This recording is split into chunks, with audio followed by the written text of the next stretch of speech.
What's up mga kagarbs? Welcome back sa ato ang channel nga Garbo sa Subong Motovlog.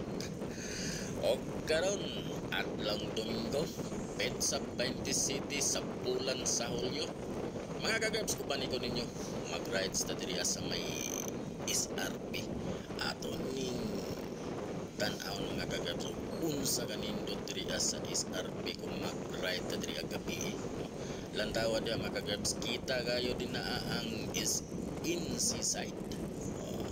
Actually mga kagarbs, kanang naa dia sa may kilid ato na pag-construct din na ato na rotunda din na para na ay mga U-turn din na sa mga sakyanan mga kagarbs.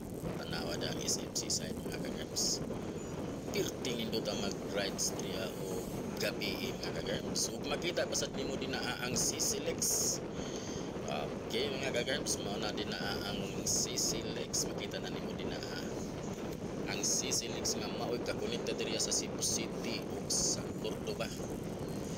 Akini diri nga bahin mga kagarbs, dia diri ang U-turn slot. Kung gikan ka sa Talisay, unya mo adto ka sa may Labangon, at diri jud kaagi mga kagarbs, kay usaka ka dito sa bridge.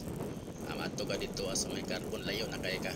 So ari ka diri sa may kilid na U-turn slot diri So mula post na ni dito balik ka agi dito sa kilid sa SMC side ug sa may Arena Coliseum. So adto na ni dito sa may Mambaling, Labangon, Punta Prinsesa kung mao imong ruta.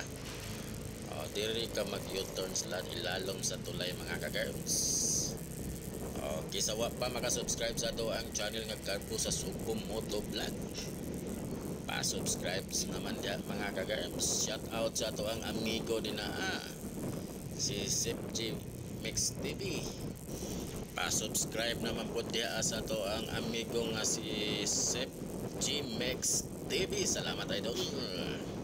O karon mga kagarbs, balik ta dito sa may SMC side kay U-turn man ta. So ana ta kilid agi kita sa kilid sa SMC side between sa under construction nga Arena Coliseum. So pohon mga kagarbs, hapit na mahuman ang Arena Coliseum. So Arena magdula ang mga PBE. So data diri sa may SMC side mga kagarbs. Lapos na ni dito sa may Mambaling. Okay mga kagarbs, salamat kayo sa inyong mga pagsuporta din na. Shout out sa ato ang mga amigo diya sa may Bayugan City o diya sa may Parubo, Surigao del Sur. Actually mga kagarbs, Parubo City na. Okay mga kagarbs, salamat sa inyong paglantaw and papo.